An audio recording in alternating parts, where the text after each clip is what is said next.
So, update guys. So, I've got my passport. Galing ako dito sa pero dito lang sa may bandang malapit sa Greenbelt. So, ayan na nga. Lalakad ako. Pabalik ng Greenbelt. And I'm gonna use the foot bridge.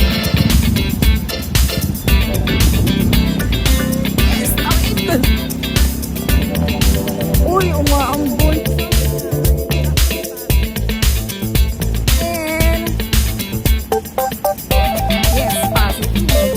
That I have a visa.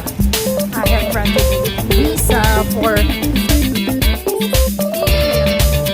normal yung is normally 14 days lang talaga for single entry. So single entry yung binigay sa akin.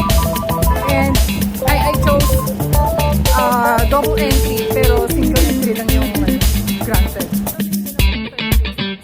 Yan sa gitna ng Greenbelt. Shopping center. Kung yung mga gustong mag-apply. So, dito kayo mag-park. Kung may nasakyan kayo, dito kayo mag-park sa basement ng Greenbelt.